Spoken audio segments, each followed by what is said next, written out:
inshuti ya bose yo ni inshuti yawe. Aho tuzo kumva inzamba z'umwami wacu Yesu, ugaco musura ngizakwira, ni habakijijwe bo mw'isi bazokora, hirya mw'ijuru bajabutse. Haleluya. Tugiye gusoma mu gitabo cy'Ivyahishuriwe Yohana ibice 20 umurongo w'11 mw'isezerano rishasha, urupapuro n'amajana 294. Reka dusome mw'izina rya Yesu. Ukuzuka kw'abantu bose no guca amateka y'iherezo. Bona intebe nini ya yera, bona n'ivyagiyeko, isi n'ijuru bihunga mu nyonga hayo, ahavyo ntiyabakiboneka. Mbona abapfuye, abahambaye n'aboroshe bahagaze imbere y'iyo ntebe. Ibitabo birazingurukwa, kandi ikindi gitabo kirazingurukwa, nico gitabo c'ubugingo. Abapfuye bacirwa imanza z'ivyanditswe muri ivyo bitabo zikwiranye n'ivyo bakoze. Ikiyaga kigarukana abapfuye bo muri co, urupfu n'ikuzimu bigarukana abapfuye bo muri vyo.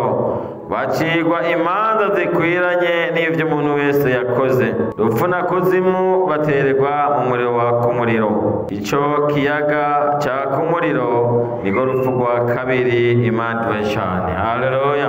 Reka dusubire inyuma gatoyi hano mu Bifilipi. Mu Bifilipi igice ca mbere dusome n'umurongo igice ca mbere. Abifilipi igice ca mbere umurongo w'9 aravuga ngo, kandi ico nsengera ni ukugira ngo urukundo rwanyu rugwire rwongerekane mu bwenge no mu kumenya rwose, rubanure ibidahwanye, muhore mutagira ubupfumya canke ibigwisha, mushitsa ku munsi wa Kristo, mwuzuye imbuto zo kugororoka ziheshwa na Yesu Kristo, ngo muheshe Imana icyubahiro. Dukomere amashimana yacu. Haleluya. Bahaye gake mu izina rya Yesu. Bene data, nshuti bakunzi b'umusaraba, bakunzi b'Imana, bakunzi ba Yesu Kristo, waba uri umugororotsi, waba uri umunyabyaha, umenye ngo hariho umunsi jewe nzoza imbere y'intebe y'Imana, kandi uwo munsi Imana izoba yicaritswe no guca imanza z'abana b'abantu. Imana ibashane. Uwo munsi Zefaniya yaraweretswe. Tumye igitabo cya Zefaniya igice ca mbere, ni umunsi w'ubuzinzi nani, ni umunsi w'umwiza, umunsi w'ubuzitanya, umunsi umuntu wese azobazwa ivyo yakoze. Imana ibashane. Bibiliya ivuga ngo uwera niyere, uwirabura niyirabura, uwezwa niyezwe, ugoroka nagoroke, ugoramanga nagoramange. Ariko hari umunsi uzicara imbere y'intebe y'imanza. Imana ibashane. Haleluya. Tumaze gusoma muri kijya gitabo, hazoba hari ivyabona bibiri, kandi ivyo vyabona bibiri bitajya igiturire. Imana ibashane. Ni ukuvuga ngo ico gihe Imana ifise abantu babiri izosurisha. Umuntu wa mbere ngo azosura muri urwo rubanza ngo ni ibikorwa by'umuntu. Ibikorwa by'umuntu nivyo bizoba isura, kubera vyaranditswe. Amen. Rero ibikorwa vyawe uwo munsi Imana nta kwisigura bizohaba, kubera hari ikindi cabona citwa ivyanditswe. Kubera ivyo wakoze baravyandika, ivyo ukora baravyandika, wakora vyiza wakora bibi birandikwa. Rero mu bitabo bizoca bizingururwa. Bimaze kuzingururwa, nta yandi majambo azohaba ngo bazogusomera ivyo wakoze. Imana yacu nishimwe cyane, kubera twese dufise imirimo. Ariko uwo munsi nzohagara imbere y'intebe, hama bazingurure, batangure gusoma vya bikorwa ingene nabikoze. Abaririmbyi baririmba neza cyane, ibikorwa bizoza vyabo, hanyuma bazingurure. usomye mu gitabo cya Matayo ibice 25 ugahera ku murongo wa 31, Yesu ubwiwe imbere y'uko ava mu isi yari yasize adusigiye kopi y'urubanza Imana yo mu ijuru izoca. Haleluya. Noneho Yohana agaruka nawe kuvyerekwa yuko abantu bazoja imbere y'urubanza hanyuma bakabazwa ivyo bakoze. Kubera iyo tugeze kuvuga abakozi, umwe wese atangura guharura imirimo akora, ariko mu mirimo dukora hari iyo dukora kugira ngo ubwacu dutere imbere, hari niyo dukora kugira ngo tumererwe neza, hari niyo dukora kugira ngo abantu badushime, hari niyo dukora kugira ngo badatabuja badushime, hari niyo dukora kugira ngo duhishe ibyaha byacu. Imana idufasha cyane. Ariko Imana yo mu ijuru hari ibikorwa izoraba ku muntu, uwo muntu rero ivyo bikorwa azoba yakoze bigatuma adatsindwa imbere y'urubanza rw'Imana. Nivyo dusoma hariya muri Matayo 25 uhereye ku murongo 31. Birababaje umunyeshuri kuba yararanye ikibazo n'inyishu, hagera kwandika ikibazo akaronka ubusa. Imana ibe cyane. Abakizwa benshi bagiye kuronka ubusa imbere y'Imana, bagiye kwinjira muri Gehinomu kandi barasenga, bagiye kuja mu muriro udahera kandi barabaririmbye, bagiye kuja mu muriro udahera barabapasitori, bagiye kuja mu muriro udahera barababishopu, kubera ico gihe Imana izojya urubanza. Imana ibe cyane. Haleluya. Nta giturire kizobamo. Ati rero Imana yo mu ijuru ngwizorobanura intama mu mpene, niko Yesu yavuze. Izo mpene Yesu yavuga sizazindi mutunza muhiri wanyu, ni impene usanga ziri mu baririmbyi, impene usanga ziri mu basenzi, izo mpene ukazisanga no mu bapasitori, izo mpene ukazisanga mu basenzi, ugasanga zirimwo ari impene. Imana ibashaka. Izo rero Imana yo mu ijuru ngwizovuga iti impene mwese ibubafu, ngo kubera impamvu imwe gusa ngo narishonje mwangaburire, inzara ngo yandiye. Ngo ni Yesu rero ageze ku ntebe yo guca imanza, ngo inzara irarya ndazi wangu ngaburire urabinya. Yabasomeye ingingo 6 zosome muri Matayo hanyurana, arababwira ingingo ya 2 ati nagenda gusa ntimwanyambika, yagenda menya Yesu. Ingingo ya 3 ngo nari mfise inyota muri jewe unyima amazi yo kunywa. Iyo ni Imana ikubarira ku munsi wo guca amateka, naho waririmba naho wasenga. Iryo ni ijambo ry'Imana. Ngo azosoma n'indi ngingo ya 4 ngo nari ingenzi mbuze aho ndara ndadodora iwawe ndagusaba indaro y'inyuma. Aho ariko arabarira impene. Ingingo ya 5 arababwira ati nari ngwaye ndi mu bitaro, nta n'umwe nabonye aza kundaba, kandi twararirimbana kandi twarasengana twaravugana ubutumwa twarakorana no mu kazi, mugabo ndagwara njya mu bitaro ndindamba utaje kundaba. Imana ibashaka. Noneho ngo ababwira n'indi ngingo ya nyuma ya 6 aho yaciye yugara n'igitabo ati rero urubanza rwanyu ni hariya haye muri Gehinomu, genda mwegere uriya muriro. Imana ibashaka. Arababwira ati nari mwibohero ntimwaje kundaba. Imana ibashaka. Noneho rero Yesu ngo acabaha ijambo kubera Imana itarenganya. Basi barasaba ijambo baterega mwami ntuturenganye, tugomba twisigure. Imana ibashaka. Erega ngo bazisigura, ariko n'abazisigura ubwo rubanza ruzobatsinda. Ngo bashobora kuvuga bati babarire gatoya tubanza tukwibariza, uraturenganije rwose, uraturenganije cyane, kandi twari tuzi ko ari wowe ucize ibereye, none nawe uhindutse umuntu acize itabereye, uraturenganije. Baramubaza bati twakubonye ryari wewe ushonje, tukubona ryari ugenda gusa, tukubona ryari uri ingenzi, tukubona ryari urwaye, mbese urarwarira Imana. Baramubaza bati mbega wafungiwe ko uri Imana? Noneho bobo bumva yuko urubanza barufise, kandi nawe niko wiremesha. Imana ibashaka. Haleluya.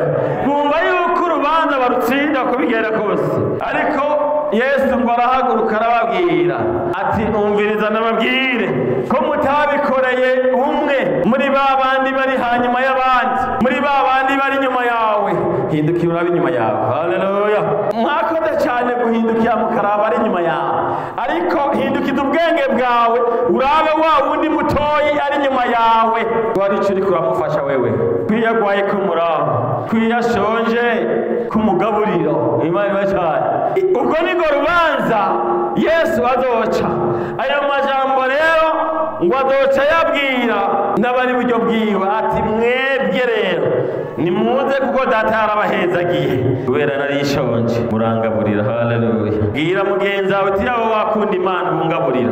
Irababaje cyane aho ubona umuntu agwara akaremba akamara ukwezi kose agwariye muhira akabura ikinini kimwe cy'umuti wa malariya, afise ababanyi mu rugo, afise abaririmbyi baririmbana, afise abasenzi basengana, akagwara indwi zitatu kugeza akitaba Imana yabuze kinini y'ibihumbi 5. Hanyuma rero amaze gucikana muri korali bagaca bakorana ati mugenzi wacu yapfuye, birakeneye ko tugura isanduku kandi tuzomuherekeza. Ntibigeze baronka umwanya wo kuja kumuraba agwaye muhira, mugabo umwanya wo kumuherekeza kumva bagaca bawuronka. None wewe kuri mwene data kuvise bene so, ni gute umuntu ashobora gupfa mu rugo iwe hagaca haza abantu atigeze abona, batigeze bamuramutsa, ataranabona n'umunsi umwe, bagaca baza rero kumuherekeza. Ubwo rukundo rw'abana b'abantu Yesu yavuze yuko azokwicara akababwira ati mwebwe sinababwiye ko muzoza kumpamba, nababwiye ko muzongaburira shonje, ko muzondaba ndi mu bitaro. Imana ibacane.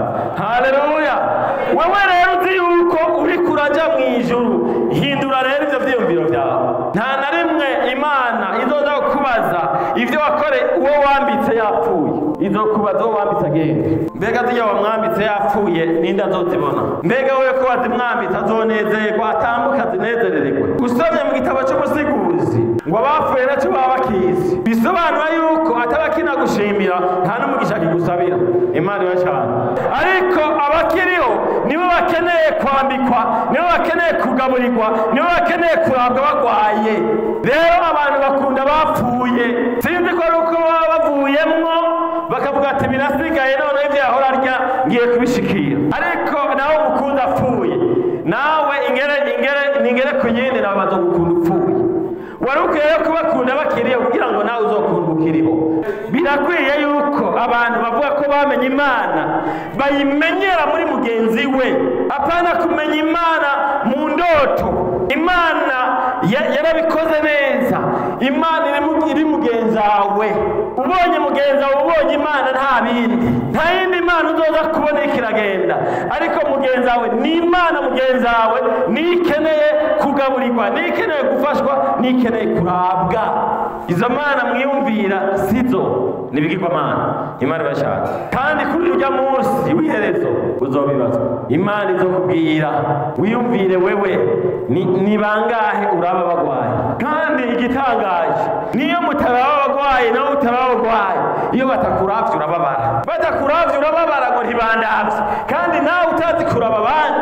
Reka rero bene data dukura urukundo rw'uburyarya, ariko tugira urukundo rw'Imana rumwe Pawulo yabwira ab'Ifilipi ati urukundo rwanyu rukwiye kuba mu ubwenge. Imana ibashaka. Kuko umuntu akunda uwapfuye akibagira kumukunda akiriho, uwo urukundo rwiwe nta bwenge burimwo. Imana ibashaka. Ngomba ubimenye cyangwa untera amabuye nka kumwe bayatera Yesu. Niko bimeze.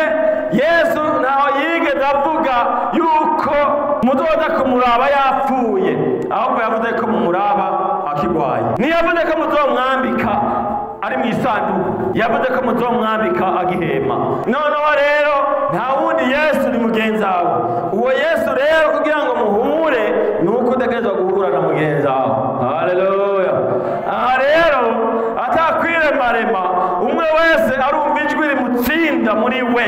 Nta kindi gikwiye atari gusaba Imana imbabazi kugira ngo abantu bamenye niba bariko baraja mu ijuru, iryo juru ry'imhemu, iryo juru ry'Imana Data wa twese, kugira ngo umuntu ajeyo. Imbere yuko bakubaza inshuro wasambanye n'inshuro wivye, bazokubaza inshuro wakunze mugenzi wawe. Imana ibashaka. Niko twasomye urubanza hajya, ariko gukundana niryo jambo, kuko ni naco bakuye Yesu mu ijuru kubera urukundo yadukunze. Aravuga ati ntanze amaraso yanjye, ntanze n'umubiri wanjye, ntanze n'ubugingo bwanjye, mpevye n'ijuru ndamanutse mu isi, ndavuye mu kibanza aho data yari yanteguriye kwama nibereye heza, manutse mu isi kwigisha abantu urukundo, kandi kugira ngo narubigishe barumenye nuko mbanza kubakunda nkabatangira n'ubugingo bwanjye. Imana ibashaka. Haleluya. Bisobanura wiki nawe niba ushaka kumera nka Yesu ugomba kwitangira mugenzi wawe ukamukunda. Ongera ubwire mugenzi wawe uhinduke umubwire neza uti mbabarira unkunde kuko nicyo Imana ishaka. Uyamubarire rega mugenzi wawe, bwira mugenzi uti mbabarira unkunde nicyo Imana ishaka. Hanga umwaka kubera ukunda ntiwomwiba, ukunda ntiwomutuka, ukunda ntiwomwiminja. Imana ibashaka. Haleluya. None ubu bakizwa benshi mu kurya barya bugaye. Imana ibashaka. Mbona bakizwa barya bugaye. Urumva umuntu yadodora bakabanza kubyirukana mu cyumba hanyuma bagaca bamuha karibu. Imana ibashaka. Haleluya.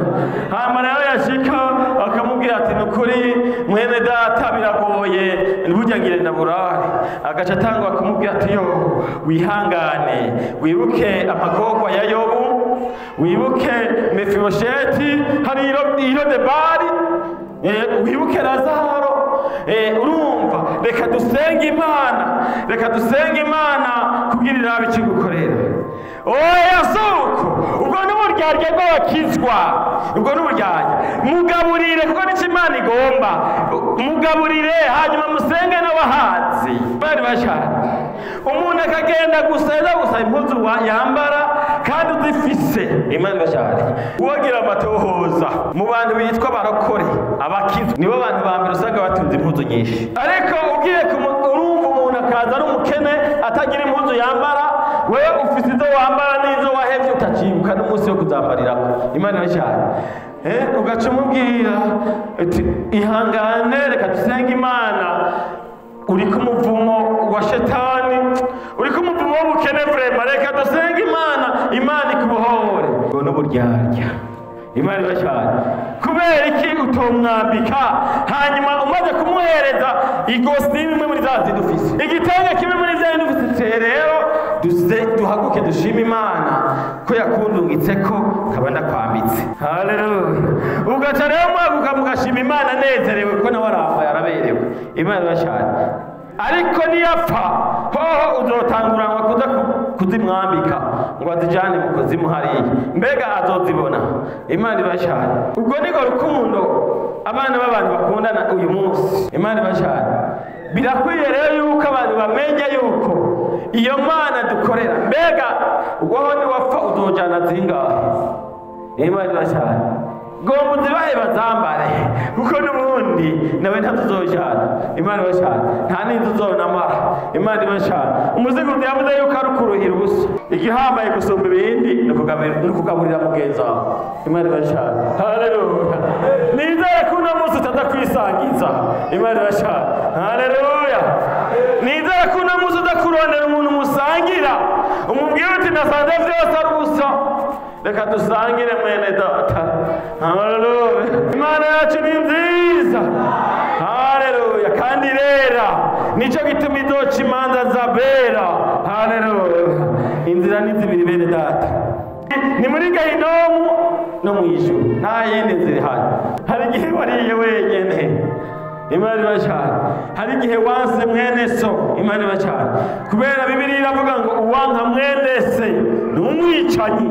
Imana ibashaka. Abantu benshi bazi yuko abicanyi ari babandi baza mu ijoro bakica abandi. Ariko umuntu arya wenyene, mwene se nawe yishwe n'ikigoyi kandi abifise, ubu nawe ni umwicanyi imbere y'Imana. Imana ibashaka. Tugiye gusenga Imana nawe sinzi. Haleluya. Urakoze Imana yacu, uri Imana y'urukundo kandi uri Imana y'imbabazi nyinshi. Nicyo gituma natwe uyu munsi washimye yuko ubwoko bwawe ubwibutsa amajambo y'urukundo. Haleluya. Kumbure wewe ubona hose, ubona mu mitima y'abantu, ukabona mu ngo z'abantu, ukabona mu kibano, ukabona muri sosiyete. Haleluya. Kubera ijisho ryawe ntawe rinyegezwa. Amina. Nico gituma rero wahisemo kurungika amajambo nk'aya kugira ngo umuntu wese ayumva noneho yirimure, noneho asubire mu ruhongore rw'abana bawe. Kubera kutagira urukundo bikura umuntu mu murongo wawe Mana.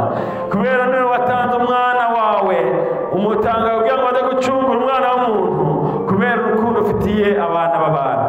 Noneho adusigira icyagezwe kandi kirimo n'urubanza uzocira abantu, atubwira ngo nimukundane nk'uko data yabakunze. Haleluya. Kandi noneho ubishyira no mu mabwirizwa yawe, kubera ibwirizwa rya mbere rivuga ngo ukunde uhoraho n'umutima wawe wose n'ubwenge bwawe bwose. Amina. Noneho ivyo birangiye uca uravuga irindi bwirizwa rihambaye ngo umuntu akunde mugenzi we kuko yikunda. Bisobanura yuko umuntu adakunda mugenzi we adashobora gukunda n'Imana. Haleluya. Urakoze Mana. Ubu bwoko buratsinzwe imbere yawe, bapfukamitse amavi y'umutima n'ay'umubiri, kubera hari igihe bagendeye mu rwango, ntibakundane hagati yabo, ntibakunde abo bigendana, ntibakunde n'abo bisengana, ntibakunde n'abo bikorana, ndetse ugasanga n'umugabo n'umugore bararana, urukundo rwabo nta ruhari, ntibagikundana. Oh, haleluya. Uri Imana nziza, uri Imana y'imbabazi, uri Imana y'urukundo, uri Imana y'amahoro.